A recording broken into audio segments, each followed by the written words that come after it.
Hi சூப்பரான மக்களே, welcome back to my channel. இன்றைக்கி வந்து நம்ம பொருள் செட்டப் பண்ண போகிறோம். ஸோ இதை நான் எப்படி செட்டப் பண்ணேன் அப்படின்றத காமிக்க போகிறேன். ஃபஸ்ட்டு அந்த படியெல்லாம் வந்து வச்சுட்டு, அதுக்கப்புறம் வந்து பாக்ஸஸில் வந்து கொலு எல்லாம் பேக் பண்ணி வச்சுருக்கோம். ஸோ அதனால் பெட்டு கீழேருந்து இறங்கி எல்லா பாக்ஸும் எடுத்து மேலேருந்து சில பாக்ஸஸ்லாம் எடுத்து பார்த்திங்கன்னா டைம் வந்து ஆல்ரெடி 10:40 ஆயிடுச்சு. ஸோ இதெல்லாம் செட்டப் பண்ணி முடிக்கிறதுக்கு ரொம்ப லேட் ஆயிரும். பட் இந்த செட்டப்பில் வந்து எனக்கு இந்த ரெட் கலர் இது வந்து எனக்கு பிடிக்கல, மேட்சே ஆக மாட்டேங்குது. ஸோ அதனால் நான் மறுபடியும் செட் பண்ண போகிறேன்.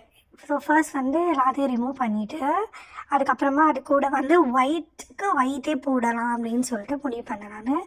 ஸோ அதனால் வேஷ்டி, இது வந்து ஒரு கார்ட்போர்ட் பாக்ஸு, அது வந்து படி. ஸோ இது வந்து சரி சைடில் தான் வைக்க போகிறோம், அதனால கார்ட்போர்ட் பாக்ஸை வைப்போம்னு சொல்லிட்டு ஒயிட் கலர் வேஷ்டியை போட்டு இது மாதிரி செட்டப் பண்ணிட்டேன். ஸோ இது வந்து காலையில் சரி என்ன சமைக்கலாம், ப்ளஸ் இன்றைக்கி என்ன சுண்டல் அப்படின்னு சொல்லிட்டு, சுண்டல் வந்து பிளாக் சன்னா தான். ஸோ இதை வந்து நல்லா வாஷ் பண்ணிவிட்டு ஊற வச்சுட்டேன். அதுக்கப்புறம் பருப்பு வச்சுட்டு புளி ஊற போட்டுட்டு, அதுக்கப்புறம் இன்றைக்கி வந்து காய் வந்து வெண்டைக்காய் தான். ஸோ நான் வந்து வெண்டைக்காவை நல்லா வாஷ் பண்ணிவிட்டு ட்ரை பண்ணிவிட்டு, அது வந்து கட் பண்ணுறதுக்காக சாப்பிங் போர்டு, ஒரு பிளேட்டு, அதுக்கப்புறம் இங்கே வந்து இன்னொரு கப் அப்படின்னு சொல்லிட்டு எல்லாத்தையும் வச்சாச்சு. ஸோ வெண்டைக்காவை எடுத்து வச்சாச்சு. ஸோ அதனால் ஆக்சுவலி என்னென்னா இதோட இன்னும் கொஞ்சம் முன்னாடியே பண்ணியிருக்கணும், பட் லேட் ஆகிடுச்சு. அதனால் வந்து கடன்னு எல்லாத்தையும் கட் பண்ணிட்டு எல்லாமே பண்ணியாச்சு.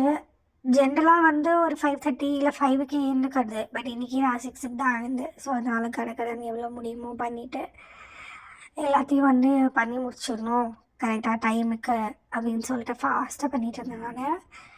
அப்புறம் சாம்பாருக்கு மிக்ஸ்டு காய் மாதிரி. நாங்கள் வந்து நவராத்திரிக்கு வந்து வெங்காயம் சாப்பிடுவோம், பூண்டும் சாப்பிடுவோம்.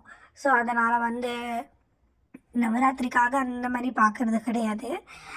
பார்த்திங்கன்னா ஆஃப்டர் குக்கிங் ஒரு மெஸ் இருக்கும் பார்த்திங்களா, அதை க்ளீன் பண்ணுறது தான் ரொம்ப தலைவலியாக இருக்கும். But what to do, clean பண்ணி தான் ஆகணும். சாம்பார் ரெடி, காய் ரெடி, பார்த்திங்கன்னா சாதம், அப்புறம் இட்லி. ஸோ அவ்வளோதான் இன்றைக்கி. அடுத்த வீட்டில்